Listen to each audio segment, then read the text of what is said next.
why invest in Namibia and not invest in Namibians?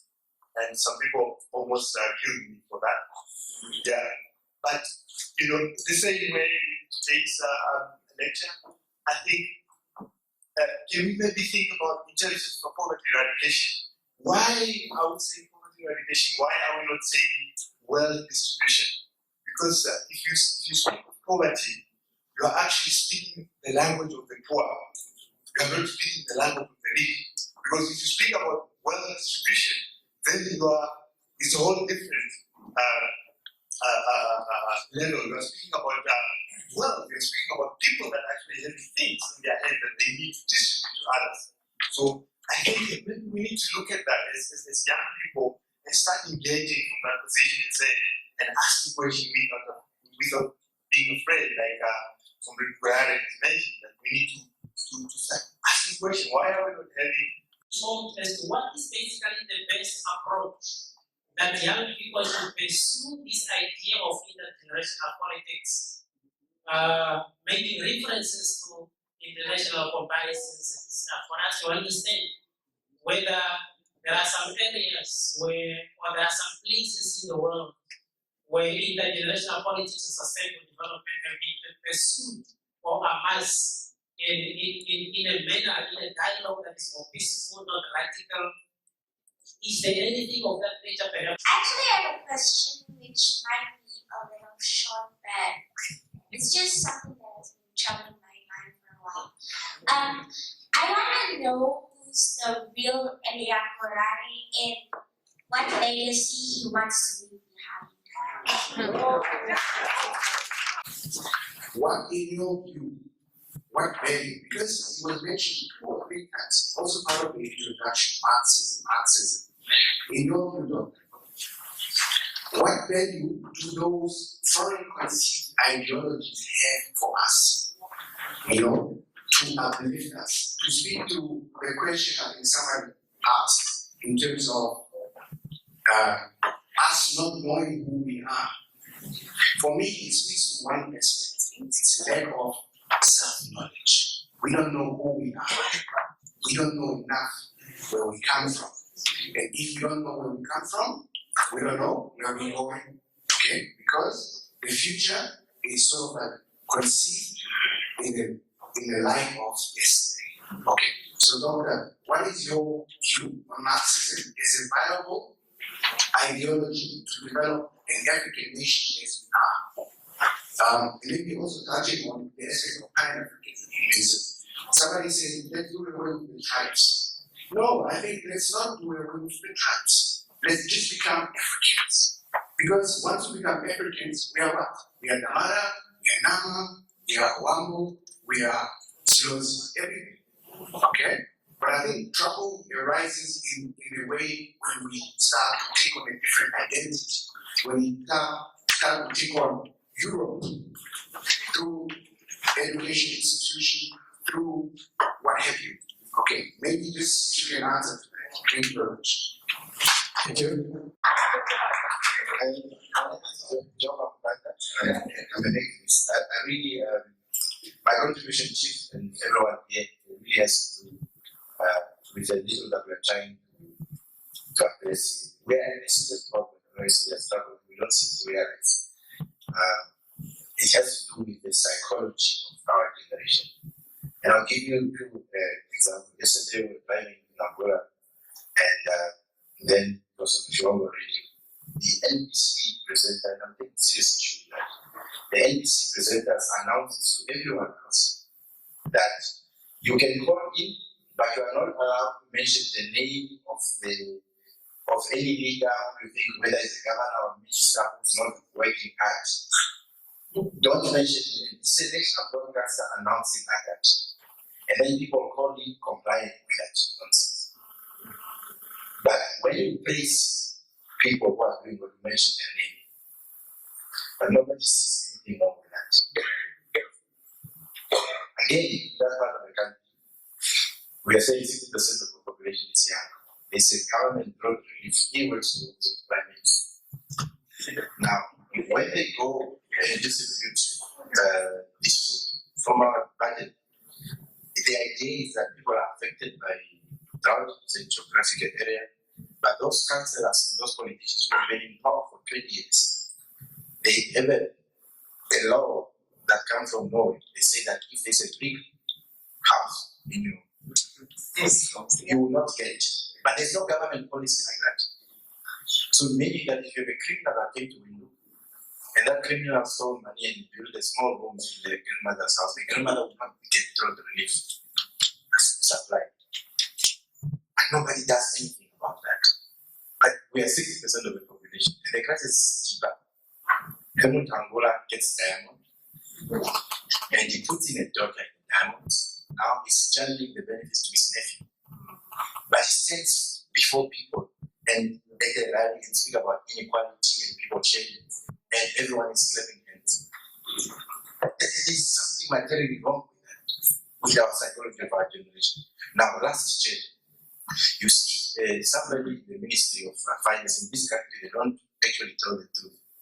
Somebody put us in serious problems. Of course, the leadership generally squandered money, but somebody in the Ministry of Finances, you know, for example, you have 5 friends and you project that your 5 friends each are going to give you 1,000, so you have 5,000. Okay? Now, they projected that we are going to receive 5,000. In actual fact, what happened, we are only receiving 3,000. So in terms of the budgeting, that's where the crisis is. But nobody is telling people what is going on. Now, then they started with the process of cutting budgets. But in this country, we still have 2 deputy ministers. But those guys, if you just demote one to be MPs, nothing is wrong because they can still be, they still have a salary. The president is not taking a decisive decision that we are cutting costs, but he's keeping 2 deputy ministers. Advisors are increasing every day, but we don't see anything wrong with that. You see, we have one of the worst deals in mining in the whole continent. What has happened that there was a license, an EPL that belonged to an Australian guy. The Australian guy went to Europe, and in Europe, he sold this EPL to a Chinese. This is a transaction, $1 billion transaction in Europe, selling Namibian land. These guys came to me and said, look, I want to about this license, I want to open a mine. The Chinese do something. Now, and they offered 10% to Namibia. Now, how was this 10% offered? We are now the 3rd producer of iron. This 30% was offered to the government through a Pangelo mining. And the Chinese said, at this 10% you have to buy it, several billions. And then, no, we don't have money. No, don't worry. We're going to give you money from the Chinese bank. Now, the land span for Kusab is between 15 and 20 years. What basically happens now is that after the profit is declared, then they say, okay, in Namibia, this is your money. But remember that logo. So it's actually bullshit. We are not getting anything from Kusab. You will not get anything for the next 15 years. Ask any friend of yours that worked for Pangelo mining and everywhere. But in a financial crisis we are facing, the public debt is now reaching 40%. But nobody is saying that let's renegotiate Kusab. Nobody is saying let's renegotiate loss in running with 6%. Nobody is saying let's get it because they increase Parliament and National Council with close to 40 politicians. Nobody is saying let's amend the constitution, rectify that mistake. Nobody is saying let's put a limit to appointment. They say that no overtime for you to travel. No, there is a restriction, but not at the highest level. So what I'm trying to say is that we're actually in serious trouble as a generation. And every time I have love and hate for my generation. Because I personally hate weak people. Like, how can you stand before the politician, a corrupt politician, and watch the person like that? So that is a crisis that we are doing what we can to raise this type of consciousness. We are seriously troubled. I can't understand, and perhaps, Chief, you can reflect on that. It's a serious crisis that I can't comprehend. The same, like I would argue, sustainable development and sustainability and all that rubbish.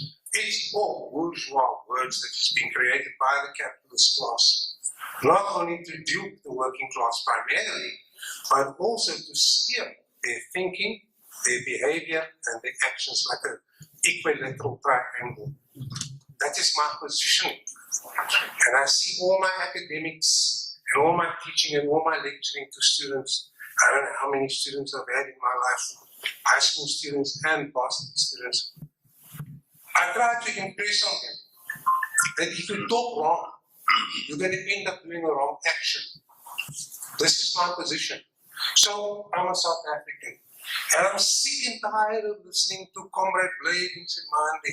He was an SACP guy, but he's so confused in Marxist terminology that when you look at what Engels and Marx had actually written about scientific socialism, then you can't define what they say. It's undefinable the way they use the word revolution, the way they use the working class. It's undefinable because there is no revolution. And then they say they're communists. But if you look at what communism is a natural process which comes with the withering of the way of the state way after you've achieved the socialist state. So why are they still calling themselves SACP when there's no such thing as communism around? I can't speak for Namibian parties because I don't want to enter that fight. But some parties have got old names, like Southwest Africa. There's no such thing as Southwest Africa anymore. But it's become Namibian. So how can the parties still call themselves by a name that is being created, first of all, by the colonialists, and then carried through? So what I'm trying to argue, the point that I'm trying to argue now, is primarily and firstly, when you do academics or reading or when you do studying or anything, first ask yourself if your use of your terminology is correct. What is sustainable development? In terms of the Rio conference or the other conference or the other COPs that follow, COP 17, COP 18, COP 19, the Johannesburg conference and all that. What does all that mean? Who thinks that the working class don't go there? The working class sits on the road and look for jobs or beg for money to park your car. Whether this is Namibia or South Africa, it's the same thing. The working class has been kicked in the teeth, downtrodden, and deprived of education, deprived of psychological health, deprived of physical health, deprived of housing, deprived of proper schooling, deprived of just a life the way your lower middle class, your upper middle class, and your middle class can go forward in life. The lady Pandor sends her children to the poshest school in Rondebosch, but she sits in parliament in defense of the president, citizen number one. And then she argues and says that Chris Hani, Allah's name must be protected. When in parliament, she can't protect that name of Comrade Chris Hani. So we've got what I call contradictions. Contradictions upon contradictions upon contradictions that flood your brain. You're so confused about the terminology that you use that when you write a paper or when you write something, then it is rubbish. You must make up your mind whether when you talk about sustainable development, and I beg your pardon, Doctor. You must make up your mind, is it sustainable development or is it the sovereignty of the working class? Is it working class consciousness that we want to strive for, or are we going to talk about sustainable development? Because once you strive for working class consciousness, then automatically there's gender equity, automatically there's the withering away of racism, of seeing the people in terms of the color of their skin, and examples such as those. So, to me, it is important to say, okay, you're a socialist and you believe in accountability and transparency and equity and efficiency and effectiveness and all that nice words. But when people control things, when people are empowered, when people are engaged with one another, they don't use that terminology. The only thing they know is that we want peace, we want a good quality education, we want to partake in this massive technological revolution. We want to go to a computer in the middle of the road and press some buttons and get that information and not pay an enormous cost. Because when cost comes into it, it's always discrimination.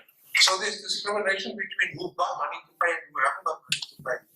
There's this discrimination between who's got the knowledge and who hasn't got the knowledge. who can graduate and who can't graduate. So for me, it's important to say, are you a socialist or are you a capitalist? Make up your mind now. What do you want to be? If you say you want to be a socialist, then use the terminology that has been laid down by Marx, Engels, Lenin, Krupskaya, Chernyshev, Plekhanov, and all those writers. They have done wrong. In fact, Trotsky's their moral than ours. In Trotsky's their moral than ours. You can read what is immoral and what is moral and what is immoral. In fact, you don't have to read Trotsky anymore like they used to read Trotsky in 1920 or 1930 or after his death in the 40s up to the 1968 and 69 when the Fourth International was around. You don't have to read Trotsky like that anymore. All you can do is just look at the keywords and say, that's what I like. You don't have to read long Lenin's volumes anymore. You just need to say, look, Lenin says in this part that the procedure is this, or in terms of what is to be done, the system be done. It goes back to educating the people. It goes back to empowering people. It just goes back to engagement. So my thesis, and working on a doctorate now at the moment, I'm talking about empowering people, and I'm talking about making people engage with each other so that they can give feedback amongst themselves and give it charge of the state. But anybody can participate in the state, but when people begin to say, look, we don't want you there, we want you to be there, then the realms of the state and the realms of power begin to change. If I say I don't want to change Zuma anymore, then it won't happen because I don't vote them into power. But if I remain backward and unschooled and they feed on that collectively as generation, how do we get it right to change our society in the way, in the manner we think, and in the way we do things, the way we understand ourselves, because it seems, in my own opinion, we don't understand ourselves. We don't know who we are. What is that we need to do to change our society so that at least we can pull on one direction? What have we done so far and what are we going to do? Basically, what I'm trying to say is that I have seen the map. I will not say where I went, but only that I also have the map. But nevertheless, what's happening is that those EPL, whatever they call it, they have a time figure that they are going to expand it after 5, 6, or 7 years. Now, what we're supposed to do is this: that we go to the ministry, Dr. Mandela, to the other ministry, and inquire. If you ask for the map, they will give you. It won't even be that, even at your house, you could get EPL, because that basically the duty of those your people that they fly all around the country. They are just scattered all over the country. Now, if you know that there's an EPL somewhere that you are interested in, then you keep monitoring the process in such a way that when expiry date, because they can even give you that when it's expiring, so that when the expiry date comes close, then you also apply. So that if they don't grant it to you, then you can come back here and say that we have APL, A, B, C, and D, we applied, but they never did anything to our application. Rather than coming here just saying we need to have equity and so on, but we are not doing anything. I have a case whereby last weekend I went to Boys.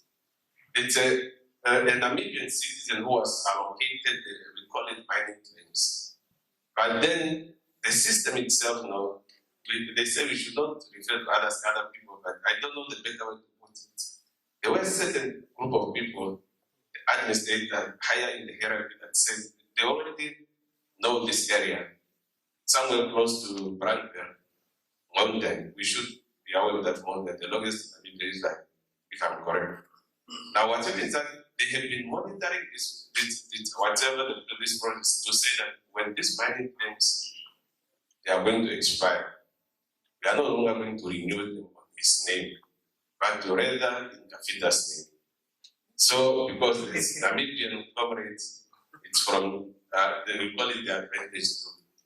It's not being racist, but it's a white guy. This white guy was very clever, because now when he got the information, what he did, he only said that he took one of his black guys that worked for him, then he said, look, there's rumors that these guys in Mines and Energy, they want to hijack this EPR. Now what's going to happen is that I'm not going to apply for renewal, but I want you to apply for renewal so that they can be granted on your name, then you continue working. Now this process, I could testify that it's close to 60%. This mining claim is going to be issued in the name of this black guy, but they are still they have investors already, they're still gonna work with this white. That's basically what I'm trying to say, that are we doing the same? There are a lot of other things that we do, that we can do, not only to minings, but we're also failing to stand together. We all want this thing of me, you, and you. But sitting in Capita said that, Capita, I'm having 800 logistics. In case you find people traveling from Kavitura to Eros, please call me. Then it usually doesn't happen. What happens is that I already arrange for any other cousin of mine that, in fact, is not into that business to take over the customer that Capita is supposed to benefit. That's what we call sustainable living or sustainable development. Therefore, if you cannot sustain me, then I might not be able to sustain my kids, and my kids will not be able to sustain theirs. Henceforth, colleagues and comrades, we need to work together. Let's formulate kind of, I don't know how to put it in those WhatsApp groups. I mean, information is power. I mean, nobody would deny you information. Even if they know you use a different name, don't say you attended an AR thing where you get talking. Just tell them, I'm a Namibian citizen, I want information in A, B, C, and D.